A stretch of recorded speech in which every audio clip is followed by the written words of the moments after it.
Hello everyone, OSW-Sim-Sports here, and for this video I decided to return to my natural habitat of Spa-Francorchamps.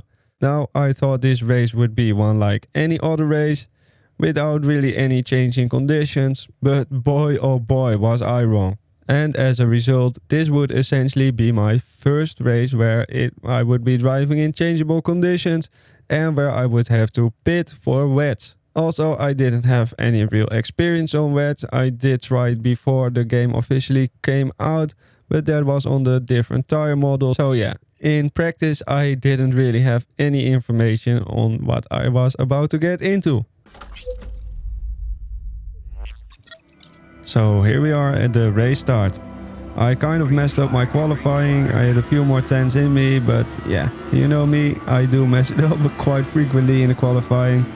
But here we go for the race start. BMW alongside me, the Ferrari brakes very early. I almost run into him, but the Aston Martin behind me does run actually into him. A little bit of damage. All looking for space here, but we do manage to avoid the car on the inside that was spun out. I'm now alongside the Ferrari here of Mr. Romanov heading into Rouge Radion. He decides to lift wisely. This then allows me to quite aggressively close the gap into Rouge. And as we get a nice run out of Radion, we close up the gap to this pack ahead very quickly. They are fighting a little bit and I get a bit of a slide on there and I do manage to correct it, but of course it loses you a few tenths of a second. Luckily the Mercedes ahead is still not that far away and there's two people who have crashed out in front of me, most likely a collision there. But that also means we are now already up to 8th position. So in just half a lap we have already managed to gain 10 positions and the next logical challenge I set myself was to get a top 5 position. Of course I do still have the Ferrari of Mr. Romanov behind me and this is generally the part of the track where he is very quick. As you can see, he is a ton of cornering speed and also here he is way earlier on the throttle again. This allows him to get a nice run. He's looking up the inside, but as long as they brake nice and deep, I am able to close the door and retain my position. And this is also the part of the track where the Mercedes of Mr. Jackson really struggles and the Lamborghini really starts to shine. The mid-engine layout of this car really helps it to corner quickly, and even though it doesn't have the best straight line speed or at least top speed, but with good corner exits you can stay in the draft of front engine cars, and I think this is what makes it such a popular choice. As we are now reaching the end of the first lap, still in 8th position, but as you can see there's some fighting ahead, and so if we manage to stay nicely into this train and we keep driving this nice pace, there will be more opportunities coming along.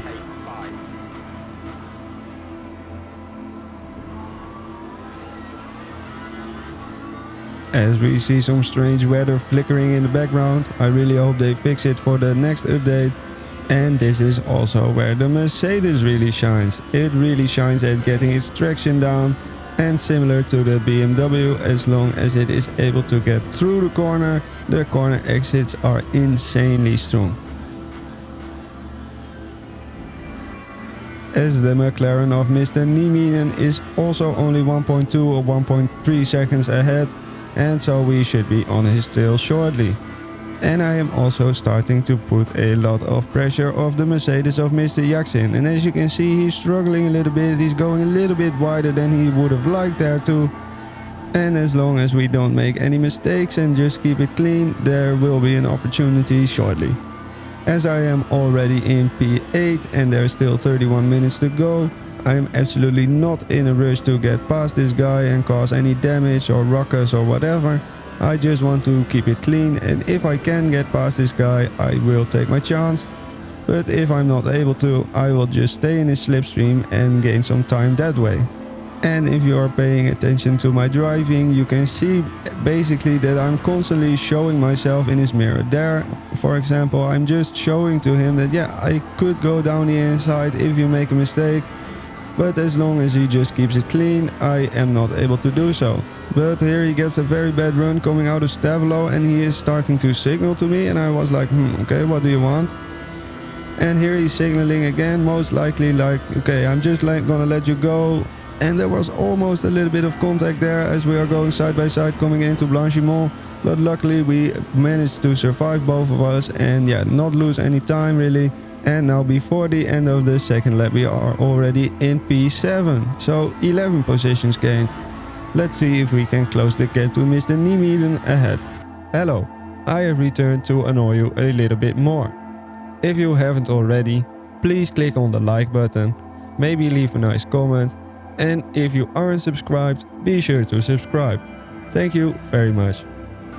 And this is where a big surprise came for me, because as you can see, boom, the windshield wipers start wiping. It is now starting to rain, and I was legit not expecting this. I was just expecting this to be basically a sprint race, but with the rain now pouring down, this was essentially changing everything. And this was also my first attempt at this Spa race, so from this point onwards I was in murky waters, as I also didn't have any experience in changing conditions. The only thing I did know that once it starts raining, the first little bit, the first minute or so, it will just stay dry on the track surface, but after a while it will become more and more slippery, and that is where I will start to reach unknown territory. But currently you can see that while there are some drips on the windshield, the pace is still looking very strong, and in my delta I'm up 4/10 on my previous lap. Of course, in the previous lap I was still battling another car, but it just goes to show that once it starts raining, the track condition doesn't change instantly, it takes a while. And as we are coming into Le Fan, this is basically one of the most scary places on the track, because you have to trail brake a lot and you have to really control the car on the throttle and the braking. And as they are changing conditions, you don't really know what to expect every time. This leads you into a situation where you either undershoot a little bit every time with your braking, or you just go off at some point and you crash out. But as you can see, even though I have zero experience in these conditions, I was making up a lot of time and actually closing the gap to Mr. Niemeden ahead quite quickly. This really surprised me, and yeah, as long as they weren't pitting, I wasn't planning on pitting either, so I was just trying to follow the McLaren ahead here. And to be honest, most of the time, if you are doing a race where you are unsure about the strategy or what is essentially optimal, just following the top guys, the top 5 guys, see what they are doing and just following them in their strategy is quite often a very safe bet. Especially in races like this, where the people can slowly start to figure out the optimal strategy over the course of the week. And now the track condition was damp and I was really unsure just how much grip there would actually be, so I was taking it safe in Rouge Radion. You can see this is costing me a bunch of time, but yeah, as long as I keep it on the track, I'm still in P7, so yeah, I'm still very happy with the position I'm in. And if someone would ask me like, do you want to end the race right now, yeah, I would 100% take that. As the McLaren ahead is now really starting to struggle a little bit, this also gives me a nice guide to, yeah, just take it a little bit slower, just brake a little bit earlier, a little bit less corner speed. And as you can see, I'm keeping it very nice and tidy, very nice and clean, no real sliding moments, no real overshooting of the braking. And now also the BMW ahead is having trouble slowing his car down. And while this fighting is happening in front of me, we get the message that it's time to consider wet tires. I completely did not notice this in the moment. And yeah, you can see here they're still fighting, so this was 100% taking up all of my attention. And here coming out of Stavolo was really trying just to maximize the corner exit, just to get the nice straight line speed going out of it.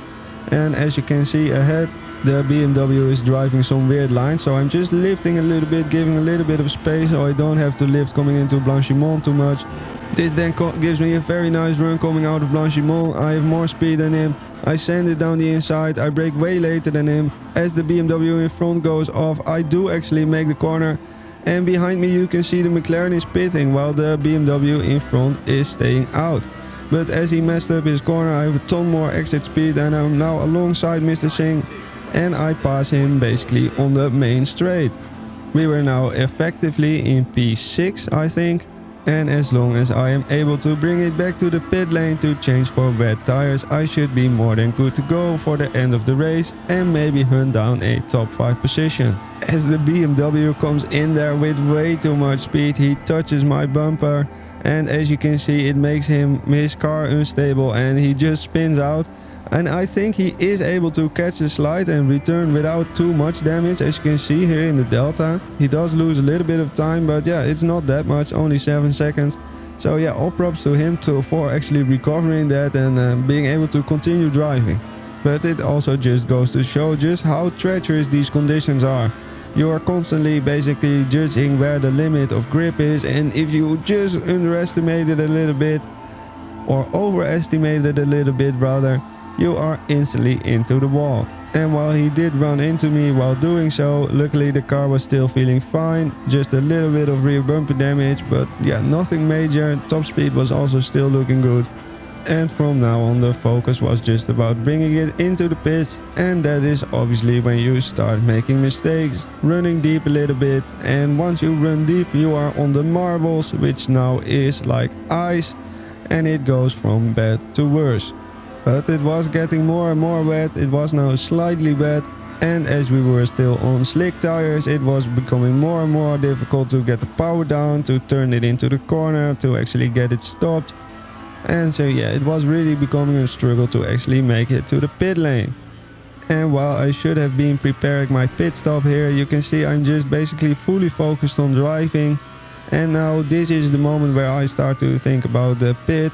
I wanted to switch my MFD to the strategy tab, but I also didn't want to do so before Blanchimont. And this had me confused a little bit. I came into it with too much speed. I lose the car on the apex. I managed to catch the first slide, but it instantly throws me into a second slide. My rear of the car hits the wall pretty damn hard. And this now essentially forces me to pit, and with a 60-second bonus added on top of it. And as you can see, I'm a bit annoyed with myself, but the biggest annoyance was still to come. Because as you would most likely were able to see in the strategy tab, I did not change my tires. And even though I'm still standing still here in the pit lane, and it would practically be possible, I think, to still change the tires, the game doesn't really allow me to do so. And they will just send me back out on my old mediums. And so just like that, I went from having it all in the palm of my hand to messing it all up in just one corner. And then even messing it up more on top of that, because as you can see, pretty much everyone is on the wets now and I am still on medium tires. This will obviously slow me down a ton, and this only leads me with the decision like, okay, do I come in for a second time to change my tires? Of course I have to deal with a long pit again, and yeah, as you can see, the track condition is now wet and the forecast is cloudy and light rain. So the conditions also wouldn't really improve. In the end, I just decided to stay out on my slick tires for the entire race. As you can see, I'm still on my old tires here.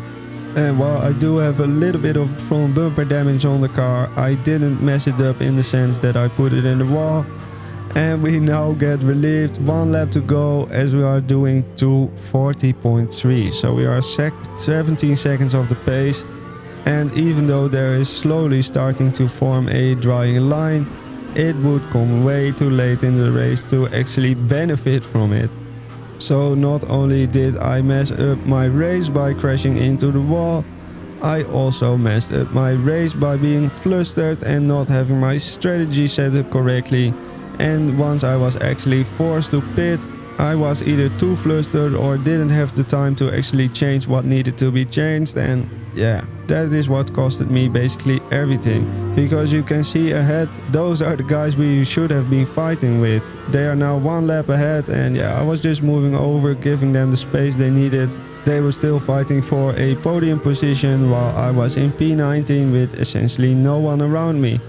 And you might be like, why didn't you just park this car? Like, this most likely is just a very stupid and boring race. But it did really gave me a ton of knowledge about how the tires actually feel, how long you can stay out on slicks when it is starting to become wet, when the actual transfer moment is when you do have to go on wet, etc, etc. And you know, this type of stuff, forcing yourself to actually keep driving in adverse conditions, is what slowly builds up your experience and is literally what will set you apart from the hot lappers. And by that I mean the people who are really quick on perfect conditions, but as soon as some situation changes a little bit, they start making massive mistakes. As the Ferrari gets spun out of third position, a bit of a cheesy move. I tried to give him the space so he could recover, but yeah, he just decided to wait, be a nice guy. We come across the line in P19, one lap down from the leaders, but we did gain a ton of experience. And so in part 2 of this Spa Weather Jeopardy, we will try to put this experience to use and see if we can do a little bit better than finishing in P19. And as you can see, friend of the channel JPS was able to finish in 8th position.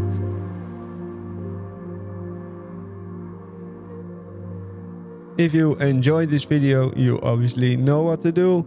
I have been OSW-Sim-Sports and I wish you all a fantastic day. I hope to see you in the next one. Ciao.